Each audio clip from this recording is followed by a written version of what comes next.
Hello everyone, welcome back to my channel, and if you're new around here, hi, I'm Mackenzie. Today we're going to be doing my Disneyland trip Q&A video where I'm going to be answering all you guys' questions about my most recent trip to Disneyland California. If you don't know, my sister and I went to Disneyland for 3 magical, wonderful days. All of those vlogs are actually posted by the time you're watching this, so I will link the playlist down below so you can go check those out. But I asked you guys on Instagram just to send me your questions that you had about the trip, and you guys delivered, so we're just going to go ahead and get right into them. I'm so excited. So the first question we have is, did you feel the magic at Disneyland? I'm going to say yes, absolutely. Inside the parks, the magic is 100% there, if not even a little bit more so, just with like all the characters running around and how nostalgic it feels, just because knowing Walt has walked there, the magic was definitely there in Disneyland Park and in California Adventure Park. However, I would say once you leave the gates of Disneyland, that magic kind of goes away a little bit and you realize that you're back in the real world. For example, we were staying off property. We were staying at a Good Neighbor hotel directly across the street. And when we would exit the Disneyland Park entrance, there would be people trying to sell us things, people trying to get us to take pictures with live animals they had. So I feel like you're just kind of missing that Disney bubble that creates this like magical experience no matter where you go in Disney World. But the magic is absolutely inside both of the parks. You just kind of notice that you're not in Disney anymore once you step outside the property, if that makes sense. Next question is, do you think you can do a longer Disneyland trip, or is 3 days enough?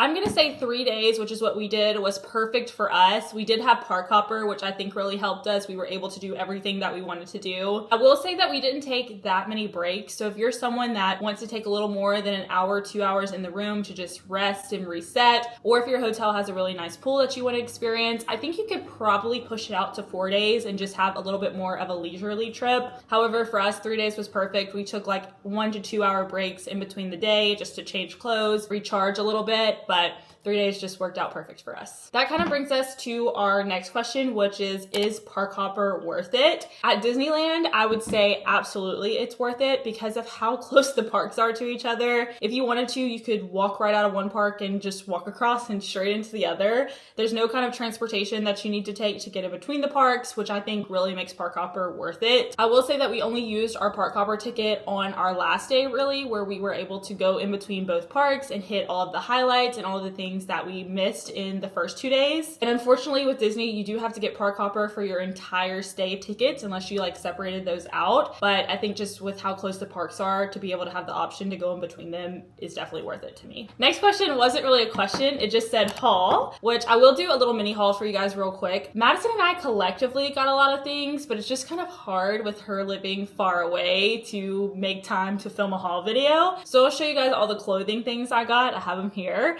And the first thing I got, this might be my favorite shirt, is this Disneyland shirt. It's one of those classic kind of tees that have all the characters on them. I just love it. When Madison and I saw this, we were like, that's the kind of shirt that should have the year on it from like the 2000s, like that classic nostalgic shirt. But I love that it doesn't have the year because I can wear it and it's a little more generic. So I love that shirt. And then of course, you know, Disney does like a 2 for $50 deal on t-shirts. So I also got this purple shirt that just has Minnie on it and it says Disneyland. I don't have any shirts this color, so that's kind of what sold me on this one. Plus I love Minnie. It's just a classic. This is a great one. And then the last clothing item that I got, I am a sweatshirt girl. I love a good sweatshirt. So I did pick up a Disneyland sweatshirt. It is this Disneyland one with classic Mickey on here. I have this in the Disney World version in blue. And so I was like, gotta have a Disneyland one. These do shrink really, really bad. My Disney World one, I got it in an extra large, and I washed it and dried it without thinking, and it is like a medium now. So this is an extra large too, but I've been washing it and just letting it hang dry in my closet, and it's done good. It's held up, and it is a true extra large still. So that's my big tip, but didn't go too crazy with the merch. Madison got a lot of Star Wars things just from our Star Wars event and stuff, but we did pretty good. We didn't go overboard, which is great. Next, we have some hotel questions. The first one is, did you like the hotel you stayed at in relation to access to Disneyland? So we stayed at the Grand Legacy Hotel, which was literally directly across the street from Disneyland. We were able to walk from like Turnstile, leaving one of the parks, to our hotel room in like 8 to 10 minutes. So I would say in relation to Disneyland, it was so close. The walk did feel very safe too, even with people trying to stop us and sell us things. You were always kind of leaving with a big crowd, and it was just it was so close. The next question about the hotel is just, would you stay at that hotel again? And the answer is yes, absolutely. I think it was very clean. We had a great experience with the staff. In the area that we stayed in at the hotel, we stayed in the main tower building. The elevator there was connected directly to the lobby, so it just felt very safe. I would recommend if you stay there to stay in that area if you can. But I will say that next trip we go to Disneyland, we probably would prioritize staying at one of the Disney hotels. They are very expensive, which is why we haven't done that before, but I think we would prioritize saving for that, so we would be able to do that instead of staying at a Good Neighbor hotel. I just think it would help kind of immerse us in the magic a little bit more, and I want to see if that's kind of what I was missing staying at Disneyland, since I'm so used to staying on property at Disney World. But I would absolutely stay there again and would recommend it for anyone looking for a Good Neighbor hotel option.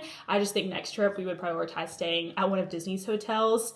We're just gonna have to save a lot of money for that. Next question is, oh, this is a fun one. A ride/restaurant that's at Disneyland, but you wish was at Disney World. I'm gonna start with restaurant first. And I think for this, I'm gonna have to give it to Tiana's Palace because we're getting Tiana's Bayou Adventure. It's opening like in a couple weeks by the time I'm filming this video. And that restaurant was just so good. And I think it would be a really great addition to Magic Kingdom because we don't have a lot of really good options at Magic Kingdom as far as like quick service dining goes. And plus all the food there is very different than anything already at Magic Kingdom. I just think it would be great. And then I think I would give an honorable mention to Blue Bayou, which is the restaurant we ate at, the table service restaurant for dinner, which is inside Pirates of the Caribbean. I think that is just so cool being able to eat inside of such a classic Disney attraction. I know we kind of have a variation of that with the Grand Fiesta Tour, but it would just be so cool to eat inside of Pirates.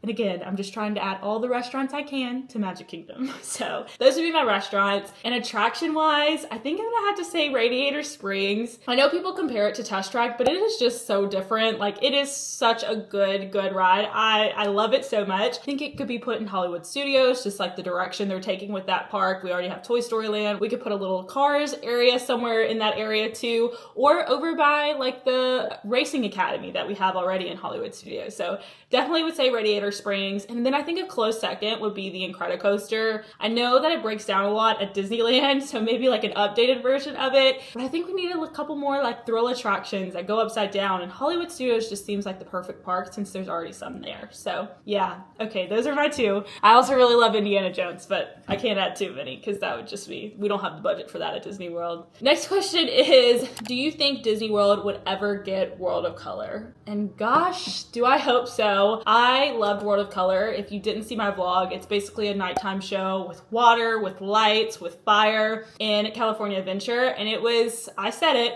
the best show I've ever seen at Disney. I loved it even more than Happily Ever After. I just think the story was so good. The message was so good. It was just one of those all like moments. I don't know if we could ever get that at Disney World. I think what makes it so special there is just Pixar Pier and the lights behind it. So I think we could get a variation of it. And if I had to pick some place to put it, I guess I would choose Epcot because they cannot figure out their nighttime show experience. But I definitely think Epcot still needs fireworks. So maybe like World of Color variation with some fireworks. I think the message could fit with the World Showcase. I don't know. I think it'd be really cool. I think they definitely could do something with the water and the lights because that was just, it was mind-blowing, and I would highly recommend just going to Disneyland just to see that show because it was that good. Next is, was there anything more that you liked at Disneyland than Disney World? What I loved more about Disneyland was just the character interactions and how many characters were just kind of out walking around. It was just so cool to be walking through Fantasyland and then like Alice and the Mad Hatter just walked past you. It just felt like they belonged there. It felt more immersive. And then another thing that I really liked that they did with the characters was when everyone was lined up on Main Street waiting for the parade, they were sitting on the curb. They brought down Chip, Dale, Pluto, Goofy, Minnie, who else? Donald. Everyone was there and they were like interacting with everyone waiting for the parade, which I think makes something as kind of boring and time consuming as waiting for a good spot for the parade just like a little more fun. I also think for me, I'm not really good at character interactions as far as like waiting in a line and taking pictures. So to have like really quick interactions where I could get a picture and just kind of interact with them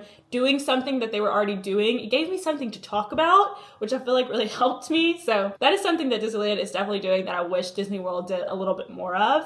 That was really cool. Next is pros and cons of Disneyland. So for my pros, I'm just gonna say, like I said, the characters and stuff, the interactions, I mean, that was like a huge thing for us. World of Color is another pro that Disneyland's got going. The food at Disneyland is really a lot better than Disney World. There's just way more options and way more elevated park food, I would say. And then I think the biggest pro at Disneyland is just the walkability and accessibility there. The fact that you can go in between both parks. They're smaller parks. It feels a lot more manageable. And the fact that there are so many good neighbor hotels across the street, like you could get within walking distance for a pretty good price. I think that's great. And then the cons, I think the biggest con for me is just missing that Disney bubble, like I talked about earlier. You know, once you step outside the parks, you're really kind of away from the magic and you have to go into the parks to get that again. So I think that's the biggest con for me. I really can't think of that many other cons than that. And I would definitely say that the pros outweigh that con, because once you're in the parks, you don't even think about that at all. Next question, we got some food questions.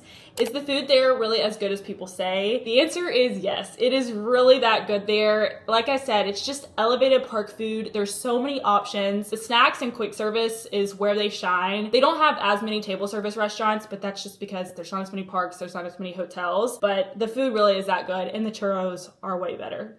Like, way better. Next question is, what was the best thing you ate and drank in the parks? And for my drink, I'm gonna say the R&D martini from Pim's in California Adventure. It was like a take on an espresso martini. It had alcohol in it, but it barely tasted like it. It was very good, and it came in a really fun glass that we got to take home. It's plastic, but it was still a little souvenir on top of buying a drink, which I always love, a little freebie mixed in the price. And then for food, I'm gonna say the beef burrito sandwich from Jolly Holiday. That was so good and was something on my like foodie bucket list. It was just a sandwich, like it didn't come with a side, and I only ate half of it. I was full, it was very filling, but it wasn't like heavy with all the cheese and stuff. I thought it was gonna be really heavy. It wasn't. It was just perfect, and I'm gonna miss that sandwich so much when I'm not there. Now, rounding up with our final couple questions, when do you think you would go back to Disneyland? Now, this is something Madison and I really talked about on the flight home, just since we've been there. I don't think Disneyland was like a one and done for us, but I do think we wouldn't prioritize going but every 3 to 4 years. So like it's not as expansive as Disney World is, so you can go to Disney World and do things. We're still going and we haven't hit everything, but I feel like we really got to experience all that we wanted to at Disneyland. And I think 3 to 4 years would give us some good time in between for maybe them to add new attractions or add new things that we haven't experienced. And yeah, I just think 3 to 4 years is good. I just think I would prioritize going to Disney World because that's like my home there, but I enjoy Disneyland a lot. I just think it's more of a every couple of years for us. And then our final question is, biggest tip for Disney Worlders doing Disneyland? I think my biggest tip